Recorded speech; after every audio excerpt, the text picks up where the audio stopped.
Hello everyone. In today's video we are going to see about lambda function. First we have to know what is meant by lambda function. A lambda function is a small anonymous function. A lambda function can take any number of arguments but can only have one expression. So let me tell you the difference between the normal function and the lambda function. So in a normal function the function can have name, but in a lambda function you don't have any name. It is simply lambda of arguments, and after the arguments you have to specify the expression. So that we will see later. First, the difference between lambda function and the function is you don't have any name inside the lambda function. That is the first difference. Next difference is, in a normal function you can have n number of arguments as well as n number of expression that you can perform inside a normal function. But in a lambda function you can have only one expression. So it is called small function.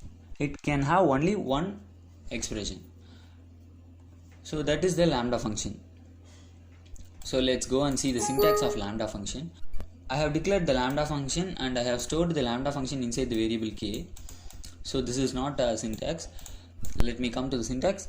First we have lambda here. That is, it is a keyword. While we are defining a lambda function you have to specify the keyword lambda. So inside the example, see here I have specified the keyword lambda. After specifying the keyword you have to specify the arguments. So what is the arguments? Arguments is nothing but the parameters that you are going to use inside the expression. You have to declare here. So before using the arguments inside the expression you have to declare the arguments inside the arguments part. So that I have declared here a, b, c and d. This is the arguments that I am going to use in the expression. So after declaring the argument you have to specify the colon. After specifying the colon you have to enter the expression that the lambda function want to do. So here I have entered the expression. So why I am assigning the lambda function is equal to m? Because lambda function does not have any name. But if you have to call it and you have to use it inside your function, so that we are capturing the lambda function inside a variable called m and we are using it. I am printing m of 1 2 1 3. So 1 2 1 3 will corresponds to a is equal to 1, b is equal to 2 and c is equal to 3.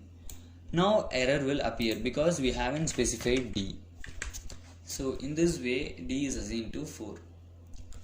Now if we print this m, then this operation will be carried out and the result will be printed here.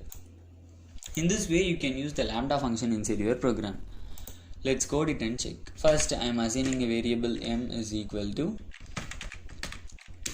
lambda of lambda, and here I have to specify the arguments.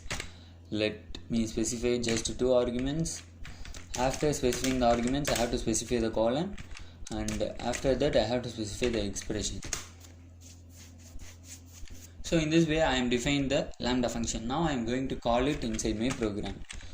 For that I am using the variable m of 1 and 2. Now the lambda function is called with the arguments or parameters 1 and 2. Now 1 will be assigned to a and 2 will be assigned to b.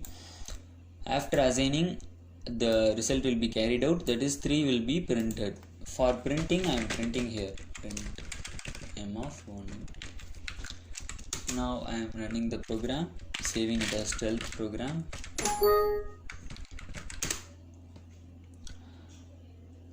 Now 3 is printed. So in this way you can use the lambda function inside your program. So now the main power of the lambda function is, now I am going to show that to you. Let me define a normal function. Def, let the function name may be my function of. So now I have defined a normal function. Now I can use the return statement inside the function because it is a normal function only. So return. Now I am specifying the lambda function lambda. Now I have to specify the argument a, after that a colon. Now I am performing the operation here, a star a. Now I will show you the real power of the lambda function. See here. Now I have specified here a into n, a multiplied by n. This is not possible, you think so, because you haven't specified the variable n and I haven't declared here in the declaration area, that is the argument. Because this n is not belongs to this lambda function, it belongs to the main function. So that I don't want to declare n here, because I have already declared n inside the function.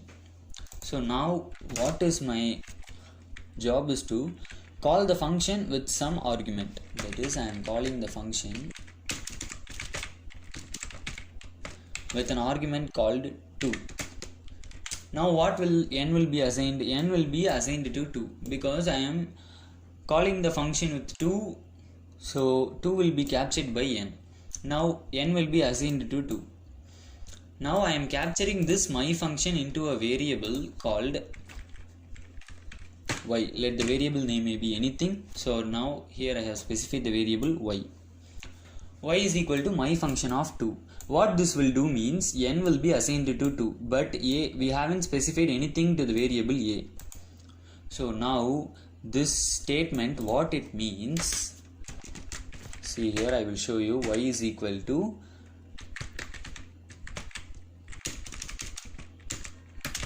lambda a star 2. This is the real meaning of this line. Now because now I have called the function with the variable 2. Yeah, now n will be assigned to 2. After n is assigned to 2, returning lambda of a, lambda a, returning the lambda function. So this is the meaning of that. Now we have to call the lambda function. So for that I need to call this y only, that I have already told you. Yeah, now y of 10. This will call you the lambda function.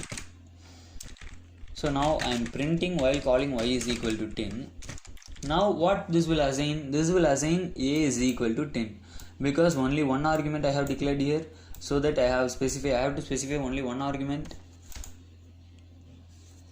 Now I am running the program. This will give you the result as 10 multiplied by 2, that is 10 is doubled, the result is 20. So that's all. This is the main use of the lambda function. That is, we have declared the lambda function inside a function.